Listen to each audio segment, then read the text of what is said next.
Gorgeous alien women on a distant planet in a galaxy far, far away, waging war with each other as well as threatening the Earth and all humanity with total destruction. Hasta la vista, baby. Murderous Martian monsters creating mayhem, chaos, and panic, striking fear and hysteria in the public on Main Street, USA. Even a big-time shootout between cops and robbers on some dark, seamy street corner in the constant test of wills between the good guys and the bad guys. That was the campy but creative mindset in the first half of the 20th century. The genius, the universe of pulp fiction writers during the golden age of storytelling. Pulp fiction. It was a fantastic avenue for anyone to escape the mundane routine of their daily life and go off into a world of gangsters and good guys, cowboys and cattlemen, spaceships and star travelers. For just one thin dime, anyone could read from the imaginative pens of some of the best American writers and storytellers of that thrilling era, the era of pulp fiction.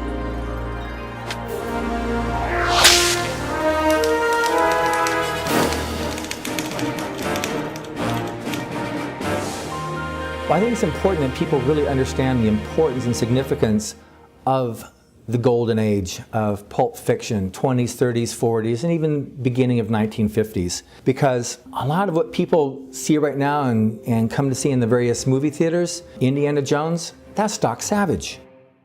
You see Superman, he's the Man of Steel. Doc Savage was the Man of Bronze. You have the various comic book characters also of like Batman. All the characters that we talk about today, Batman and Spider-Man, those were comic books, and the editors of those magazines made up the names of the Batman and Superman.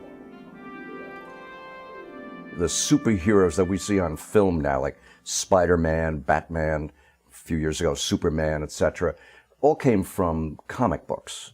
But the adventure pulps had characters that were almost comic book-like. The idea came from the pulps, like Buck Rogers was a pulp character. Buck Rogers is a very famous science fiction hero, and is he very different from Luke Skywalker or somebody? Not really. They're bigger-than-life heroes. So they're pulpy, they're comic booky, and they're cinematic. We look back now and we see Indiana Jones, for example. Well, Indiana Jones is the epitome of all these pulp adventures. Well, the reason why George Lucas and Steven Spielberg did that is because they were so in love with these stories back when. I don't think there's a single science fiction blockbuster that's come out in the last 20 or 30 years that isn't directly derived in one way or another as inspiration from the pulp magazines of the 20s and 30s and 40s. So I'd venture to say that 90-95% of the top blockbusters in Hollywood of today were based on the stories from the Golden Age, the pulp fiction of the 20s, 30s, and 40s. In setting the scene for when pulp fiction became most popular with the general public, World War I had been a terrible experience for Americans. The bloodshed and carnage on the battlefields of Europe had taken their toll, with uncounted tens of thousands of men who died, and many more who came home badly mangled from the physical and mental ravages of war. Then, in the fateful autumn of 1929, the Great Crash sent stock prices plummeting. Banks failed, businesses collapsed, and millions became frustrated and unemployed practically overnight.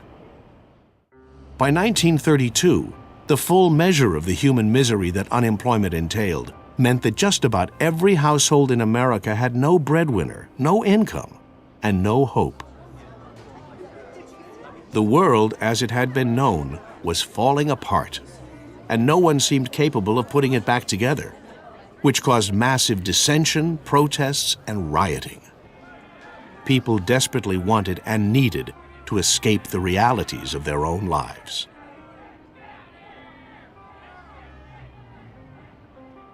If you speak of life in the 30s and 40s, Nobody made a life. Everybody was unemployed. There were 15 million people unemployed in the United States out of 30 million people. It was terrible. And I saw my father crying occasionally because he had no money. Things weren't all rosy. People were having tough times. And who wants to read Anna Karenina where she has a long, depressing life and steps in front of a train? That's not what you want at a time like that. You want something where you have brave heroes on pirate ships, or you have the Shadow solving crimes, or the Phantom, or the radio adventures that people were listening to. That's what the pulp magazines were the equivalent of these. There's nothing wrong with escapism. You want to escape. It was the middle of the Depression. Nobody survived. Nobody had anything. My father was out of work for years. It was a terrible time. You people today don't understand what the Depression was like. My dad would look for work again and again over a period of 8 years. So he was very sad, and he had a tough time raising the family. My mom never spent any money on herself except for reading 3 pulps, the Wonder Stories, Argosy, and Analog. After working as a secretary at a mill, that was her pleasure, was to come home, fix supper for everyone, serve my father. It was a different era back then. And then she would read her pulps. And fell in love with the stories. And when you're a young reader, a bored reader with a hard life, or any kind of tough times in your life, you don't want to wrestle sentence by sentence to try to figure out what Dostoevsky is talking about in this. You want to be swept away and just join the adventure that these people are in. And I wanted to go to these far-off places. I wanted to explore alien worlds, and that's where the pulp adventures took me. When I was 9 years old, I fell in love with Buck Rogers. They caused me to be very much alive. When I was 12 years old, I got a toy typewriter for Christmas, and I began to write. And the first thing I wrote was a sequel to the Martian books of Edgar Rice Burroughs. So you see, Burroughs came into my life very early because Burroughs told me to go to Mars, and I went there. I never came back.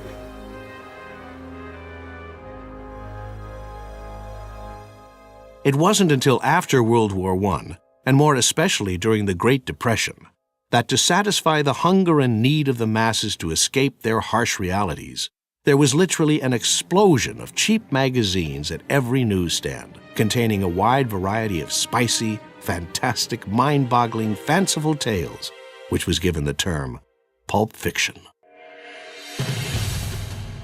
Pulp fiction was developed as a term because of the paper that was used to produce it. It was the cheapest pulp that was made from wood pulp, and to keep the price down, the pulp started at a nickel and a dime and 15 cents. It became very, very successful in the Depression era. I mean, here you could get 128 pages or 160 pages of wonderful storytelling by wonderful adventure and mystery writers. But in order to be able to do that, publishers needed to use very, very cheap materials. And the material that they used was pulp paper. Pulp fiction, or the pulps, dealt with all the classic genres. You had detective fiction, you had sports, you had westerns, you had adventure fiction. It wasn't until World War I that you started including additional type of genres, like aviation, fiction in which you did escapism fiction. In the Depression, if they had a quarter to spend on a magazine, that was a lot. And you had to deliver them something that was worth a quarter, otherwise they wouldn't come back for the next issue. Money was scarce, and the entertainment for a lot of people was the pulps. You could read it, and then you could trade it to somebody else for when you haven't read. And a lot of the entertainment available to people who were out of work, which was a lot of people, or were afraid they would be, which is everybody else, was because pulps were what they could afford. If you bought a magazine, you could trade it.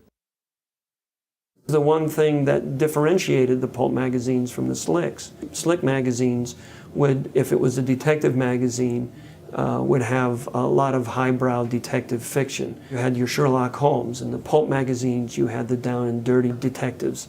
You had the Sam Spades of the world, what they called the hard-boiled detectives, the gritty, the gin-drinking, the woman-abusing toughs. That was the pulp fiction era. I mean, the fascinating thing about the writers who were working in the pulps was that they were writing what was considered disposable fiction, trash. I mean, most of these stories, you'd read them and throw them out. And yet, the top writers in these fields, whether it's westerns or science fiction or horror or mystery, they're now considered the literary giants of the 20th century. But there's a kind of purity of entertainment that those writers had, which I think came from being the first, being unself-conscious, breaking new ground. They were pretty much making it up out of whole cloth as they went along.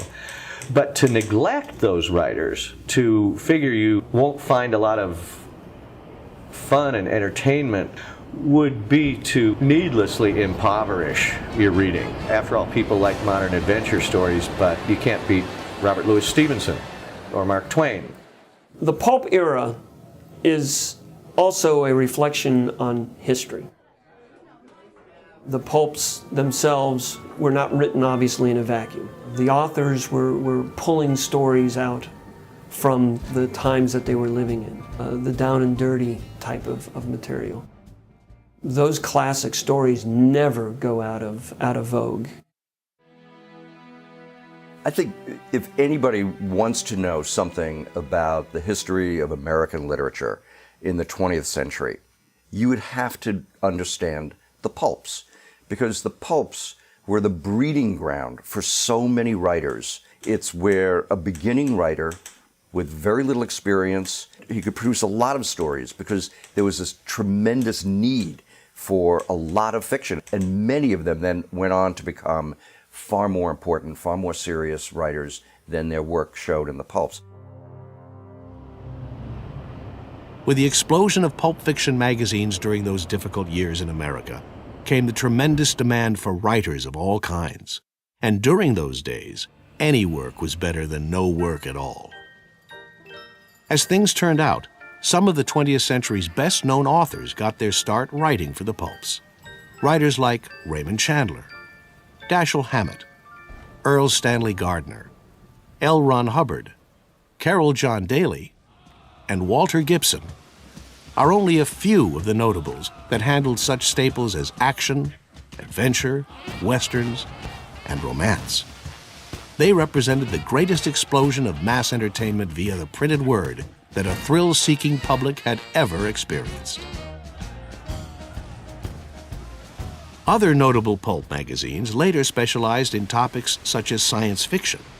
It was in these pulps that writers like Ray Bradbury, Isaac Asimov, Arthur C. Clarke, Robert Heinlein, and Fred Pohl first made their names. I was editing at the time. I was a boy editor. I got my first editorial job when I was 18.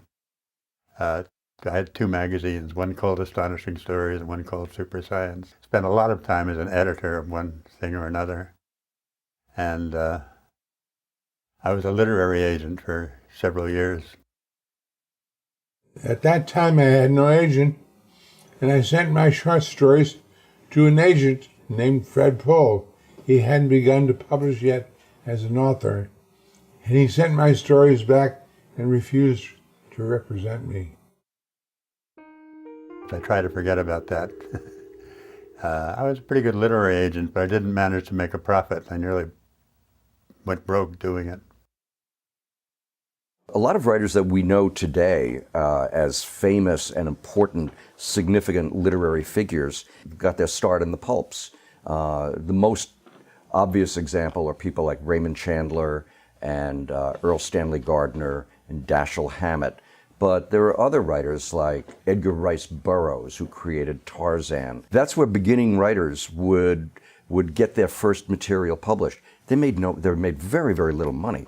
The only way you could survive as a pulp writer was to write a lot of words.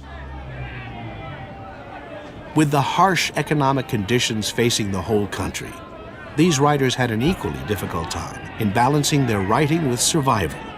They were all working without a guild or union, basically on their own, without advances, royalties, or residuals.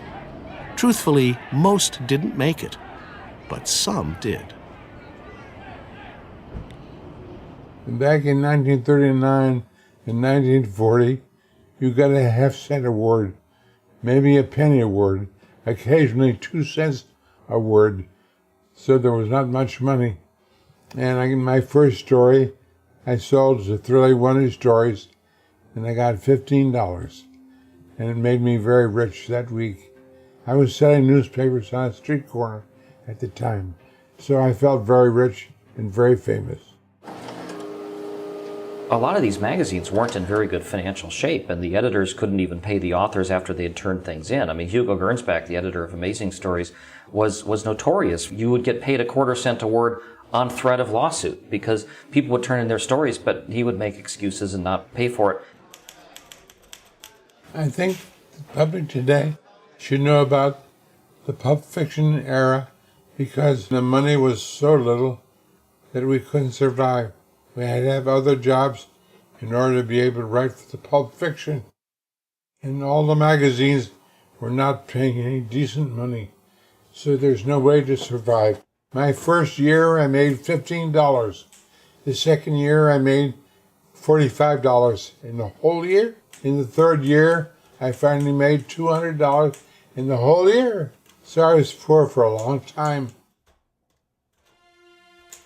Pulp fiction writers had a very, very hard time of it because they had to produce so much to earn even a small living. And one of the things that was, that perhaps not restricted to pulp writers, but to writers in general, was alcoholism.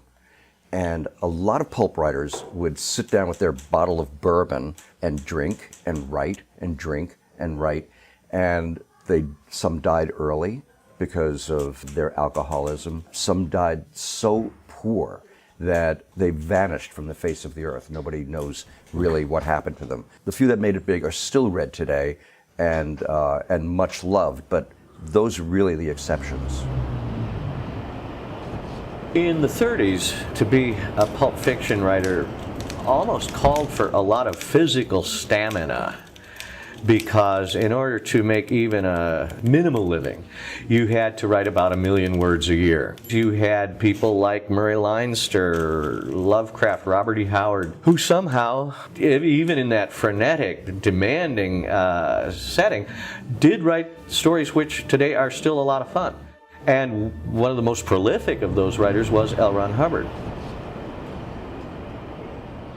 When I think of L. Ron Hubbard, the first thing, of course, I think of is he was one of the most successful pulp writers who ever lived. The true pulp writer, which L. Ron Hubbard was, is the kind of person who could write a detective story, a science fiction story, an adventure story, a spy story, a romance story, and he wrote all of those, and he did a very, very good job.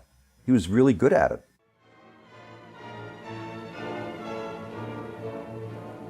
I never met L. Ron Hubbard, but I read his short stories in Unknown Worlds and loved them because he was a fine writer and went on to become very rich. Hubbard himself had 15 different pen names he used. Some of the magazines had 3 stories that he wrote under various pen names just so he could be able to keep up with his production output. He was able to write about 100,000 words a month, as did some of the other major names of the time period, because the whole idea during the pulp fiction era was if you worked, you survived. If you didn't work, you didn't. And it was the big names that actually continued to put it out and sell. And these guys would sometimes type and type and type until their fingers were raw. These guys had to go back to their typewriters and pound their fingers down to the knuckles just to get the stories done. And some writers even, they had to just write so furiously that they would put giant rolls of their own paper in the typewriter so that they didn't have the time to switch pages from one page to another. They just kept typing and typing and typing. I did the same sort of thing myself. I wrote for mysteries and horror and the love story magazines for teenage girls and anybody that would pay me a check. And some of the stories I liked very much. There have been other writers who have been as good and some of them better, but there are not very many who were able to do as many different things as Hubbard was. One thing about L. Ron Hubbard as a writer, it was said his realism is what made his stories sell so much. And what made it that way was because of the fact he was an accomplished pilot, because he was an accomplished seaman. He traveled all over the place. He did all types of explorations, climbing into volcanoes even at one point. As the torrent of pulp fiction magazines published at the time continued to burst forth, some magazine editors began to demand that writing be held to a consistently higher standard, imposing greater rigor and better storylines. For example, in 1939, one of the best writers of that period, John W. Campbell, was hired to edit the science fiction pulp Astounding magazine. He had a scientific background as a student of nuclear physics. He told the best science fiction writers of the time to gear up and write more intelligent stories for a more intelligent readership. This was considered by many to be a huge development in science fiction writing and led to much more plausible and believable stories, combining real science facts with scientific discovery and developments just beyond the technological horizon of those days, which, in many cases, predicted several scientific breakthroughs decades later. That was the point when Heinlein, Hubbard, Asimov, DeCamp, Van Vogt all began, as if freed from shackles, began writing sophisticated, intelligent fiction, which happened to be science fiction. And the field never looked back. I spent a good many years as a science fiction magazine editor. And a lot of what I was good at it, I learned from John Campbell. John Campbell said once that when he was new in the job, he asked his boss, the head editor at Street and Smith, what he did if he didn't have enough stories to fill an issue. And the boss said to him, "John, if you're a good editor, you always have enough stories." It was really a community at that point, back then, of Sturgeon and Ray Bradbury and L. Ron Hubbard and Heinlein and Arthur C. Clarke. It was a club, and they hung out together, they bounced ideas off each other. The magazines were basically our window looking into their clubhouse of imagination and excitement. Science fiction became more than just a subgenre of the pulps. It became an important entity unto itself. It was a harbinger, a precursor, a messenger of what might happen in the future of mankind. It offered an examination and a crystal ball of possibility. It almost taught science to the scientist. It made futurists out of scientists, whose thoughts opened up new potentials, new aspects of hard science. And from there you have the movie makers starting to make the films which show those possibilities, and all of a sudden the larger population says, well, you know, maybe humanity is something greater than just the day-to-day struggle for survival and standing in breadlines and struggling for a job. Maybe we can be more as a race than just the day-to-day striving to eat and procreate. And I think without these pulp magazines, you know, we may not have gone to the moon. We may not have these wonderful adventures. Mankind would not, I think, be as great as it has become, thanks to these works of fantasy and science fiction. L. Ron Hubbard stated that science fiction was a herald of possibility. And this is a paraphrase, but it preceded the scientists in wondering, can I do that or not? So you had the writers of the golden age of science fiction that were dreaming that dream. What if man made it to the moon? What if it made it to the stars? And they were thinking those ideas and conceiving those thoughts. Hubbard, of course, is one of the biggest names connected with that whole golden age of science fiction. No examination of the pulp fiction era could possibly be complete without looking at the unique artwork used for the covers. Although the paper for the pages in between the covers was low quality, the covers themselves were beautifully illustrated original art, many masterpieces, paintings oftentimes featuring enticingly lurid portraits of pretty women in various stages of trouble and undress, along with the handsome men attempting to rescue them. Or, sometimes, the sci-fi pulps would showcase spectacular art introducing bizarre aliens on distant planets, or valiant space explorers traveling the stars. I love the cover art of the pulps. Artists like Frank R. Paul and Virgil Finlay and Hannes Bach and Frank Kelly Freas. These guys are just astonishing artists and so imaginative, and yet they were doing it, for low rates. In fact, I have many friends of mine who are artists and set designers and concept designers for movies and television shows, and that's what they go back to. They're constantly cribbing from Frank Kelly Freas and Hannes Bach and Virgil Finlay and Frank R. Paul, because these guys are just brilliant. For the illustrators who were creating the covers back in the pulp era, as well as for the publishers, it must have truly been an absolute nightmare. Because even though the pulp material used for the covers was better in quality than the magazine's interior paper, it was still the mulch material from surplus lumber, and it had a very dodgy effect on the inks used in those days. The absorption rate dulled the reds, the blues, the primary colors. So the illustrators compensated for that by adding brighter, more garish colors to compensate for the printing. So what you ended up with was very bright primary colors, because everything else otherwise went to grays and washed out. And I'm sure the editors loved that because it got more people's attention to the newsstands. Look at the cover paintings of some of these. It's just lush and imaginative explosion of incredible things. And as a little kid who was living in a boring life, and I wanted to, I had thick glasses and I couldn't play baseball, and I would just daydream about stuff. Looking at the pictures on the covers of these made me want to read the stories about the strange civilization buried in the moon, or the people that found a cave that took them to the center of the earth. It made the whole world seem like an incredible place to explore. Back in the pulp era, some of the illustrators had the opportunity to just do an illustration, and then the editors would go in and say, okay, you writers, Robert Silverberg, all the wonderful Isaac Asimov, came in, looked at the covers, and then wrote a story around them. After World War II and the beginnings of better economic times for most Americans, the pulps began to lose their traction with the masses. This started their decline in popularity, gradually giving way to other forms of entertainment.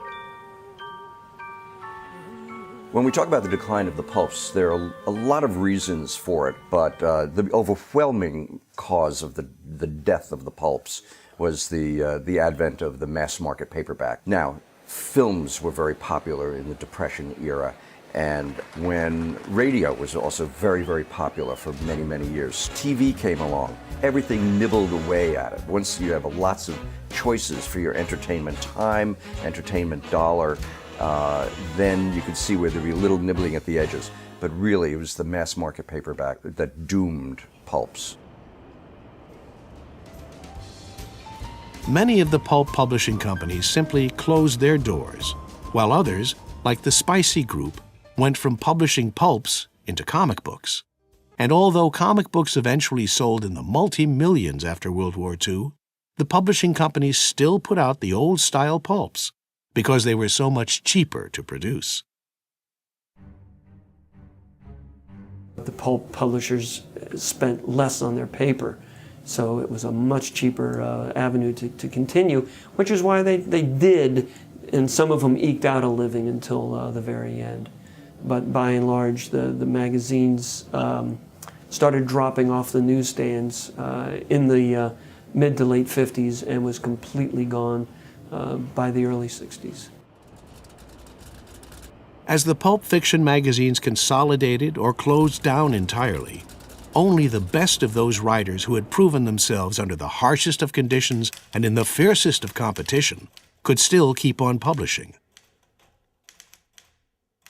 Those talented scribes went on to write some of the most memorable mystery, Western, and science fiction literature of the 20th century by turning out full-length novels, as well as contributing to mainstream magazines. Some writers even evolved from pulp literature into the newer field of broadcasting, writing for the popular radio and television shows of the 1940s and 50s. Brilliant young science fiction writers, Ray Bradbury. A lot of the authors from the pulp magazines that were very successful did transition in the 1950s to writing actual books, that they would write things that were frequently serialized in the magazines first, and then they were collected and released as either paperbacks or special press editions. Isaac Asimov, L. Ron Hubbard, Robert Heinlein, Arthur C. Clarke, Ray Bradbury. These writers have become very well known. They're classics in the genre. They're considered the grand masters. I found a place in UCLA in the library basement where I could have a typewriter for 10 cents a half an hour. I needed an office, so I moved into the basement of the UCLA library. I spent $9.80 in dimes, and I wrote Fahrenheit 451 in 9 days. It's beautiful to think what I did because I was in a library, you see, and being excited, running up and down stairs and writing Fahrenheit 451. For many years after the decline and fall of the pulp fiction era, literally millions of pulp fiction magazines were destroyed or thrown away out of sheer neglect. And of the 50,000 or so original paintings made for the pulps, less than 900 remain intact today. As a rather cruel example, in 1961, when the Condé Nast Company bought out Street and Smith, an old pulp publisher, it inherited several hundreds of these original cover art paintings. And at an auction, there was not a single offer on a single painting. To add insult to injury, not one employee even wanted any of them as gifts.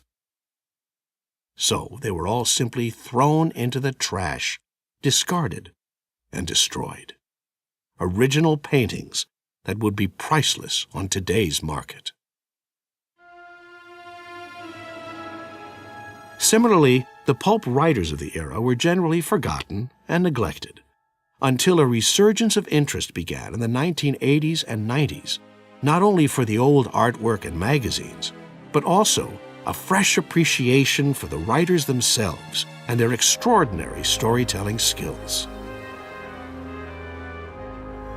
For magazines that originally sold for as little as 10 cents and as much as 20, 25 cents. The magazines now, though, because they are so few, and most of them were claimed in either World War I or World War II paper drives.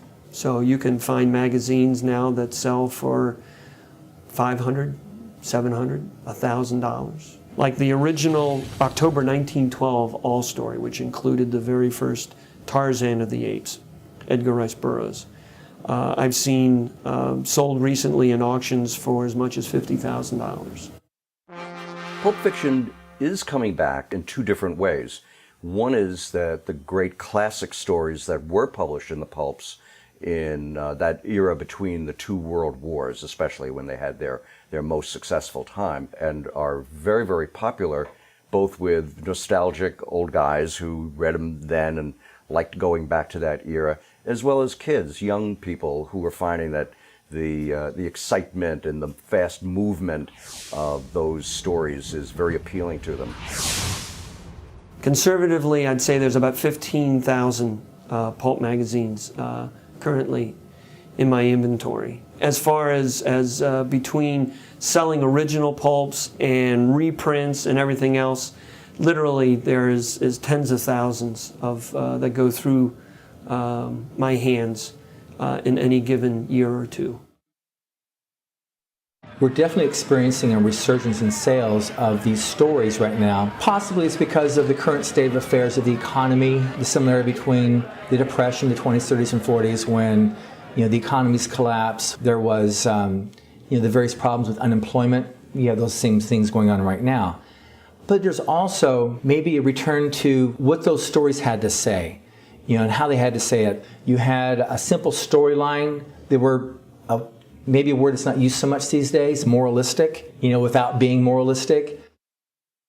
I'm the editor of a large number of anthologies. The Black Lizard Big Book of Pulps is a gigantic anthology of pulp fiction from the golden era of pulp magazines. They're crime stories by the very famous writers like Dashiell Hammett, Raymond Chandler, Cornell Woolrich, Earl Stanley Gardner, and some very obscure writers who have fallen into neglect and obscurity. The Black Lizard Big Book of Pulps actually made the New York Times bestseller list, the extended list, a couple of times. People started really enjoying it, hit the bestseller list, and it's because people were picking up this material and reading it for the first time. And that's the best thing about reading pulp fiction is, yes, it could be kind of dated. It can be talking about phone lines that you have to spin the dial or get the operator to connect you to Oliver 212 or whatever. But that's just part of the charm of the fiction itself. One thing about L. Ron Hubbard as a writer, and why we're so successful now with the stories from the Golden Age line of books, now, because people are finding that they're transported to another time, another place. The people are very real because that's what he actually put his attention on. Created those dramas that are just as real now as they were back then when he wrote them. The renewed interest in pulp fiction that has been occurring for the last few years is simply, I think, a recognition that this kind of story, this pure entertainment, has a lot of value. People were tired of reading what I call the New Yorker story, which is a beautifully written, beautifully crafted story with no story. There's no arc, there's no beginning, middle, and end. Pulp fiction grabs you by the throat, drags you along, makes you read it, makes you turn the page. And I think that's a very attractive concept or notion when you go to pick up a book and you want to have a good time reading it. The legacy of the pulp fiction era can still be seen today, as the style that these early writers developed has been picked up and passed on to the current generation of writers. Pulp fiction is also coming back with younger writers who are writing their own stories in a very pulp-like style, which is not heavily reliant on characterization or the nuance of background and language, but is action-oriented and moves forward at a rapid pace. I wrote the Twilight Zone companion, and so I spent a number of years writing about Rod Serling's creation, and of course that directly came from the pulps. He read those stories. He grew up reading, Astounding and Amazing, and all the great pulp magazines. He was very conversant with that. And so a lot of the stories that became the great Twilight Zone stories came from the pulps. And then, of course, the people who watched the Twilight Zone, then they created Star Trek and so on and so forth. Some of these pulp fiction era writers personally helped new writers get their start to ensure that promising young writers get the exposure they deserve. And their influence is obvious in what we all see today.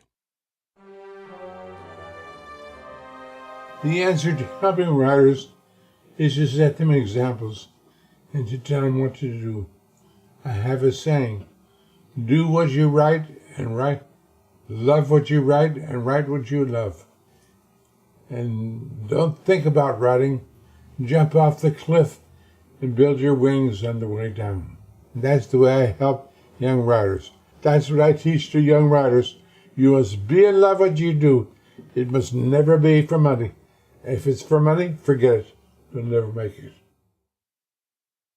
Ray Bradbury is a figure unlike most people in American letters. His generosity is almost unquantifiable. He will show up at everything. He will help writers.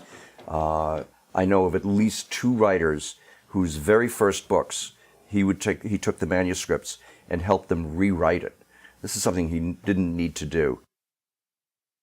Like Ray Bradbury, other pulp fiction era writers also helped young writers in many other ways. There's one particular story that for me characterizes L. Ron Hubbard not as just as a writer, but also what he eventually created is when he went on his expedition with the Explorers Club to Ketchikan, Alaska, he created a writing contest. And he started his own Golden Pen Award that he launched where any of the local people could then enter a story and he would personally judge it. And the winner, he would give his contacts in New York for them to be able to get their career started as a writer. The one thing about Pulp Fiction era that you don't have today is it's actually quite regrettable because authors today don't have the same avenue that they had in the past. You didn't have the ability to write to literally hundreds of magazines or send your stories out. That doesn't exist nowadays. So a lot of new writers are finding it very, very difficult to find their voices or finding those readers. As a continuation of what Mr. Hubbard did, in 1983, he conceived a contest called Writers of the Future, which has since become the most established, the most successful writing contest of its kind in the world. And the reason why almost every major writer and artist of science fiction, fantasy, alternate history, horror participate in this as its judges is because they see the value of it and the importance of it paying forward and creating a future for all those genres of speculative fiction. It was about 20 years ago that Algis Budrys, a very respected science fiction writer, asked me if I'd be interested in being a judge for this relatively new contest, Writers of the Future. And I looked at the other judges he had also asked, and it was writers of way bigger magnitude than me. And so I was very happy to jump aboard. And it's been very rewarding in that this contest exists to take unpublished writers, unheard of writers, and make them published and heard of. I think Writers of the Future has been a great thing for new writers. When I come across a writer who hasn't been published, I say, have you ever submitted to Writers of the Future? Because it is your best chance of having a lot of people know who you are and getting published in the book they do every year. I think for almost all of them that has been a positive effect on their careers. Still recommend it to any new writer who is having trouble getting published because it's a good way to do it. As illustrations and artwork has always been an integral and inseparable part of pulp fiction. Shortly after the creation of the Writers of the Future contest, the event expanded to include an Illustrators of the Future award as well.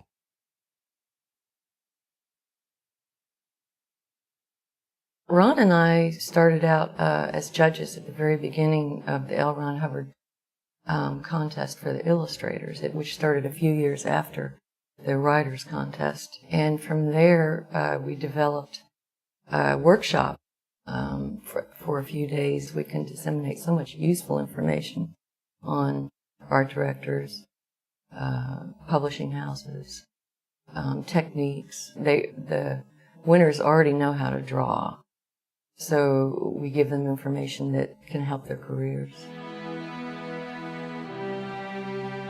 There is no question that the old-time pulp fiction writers shaped American culture.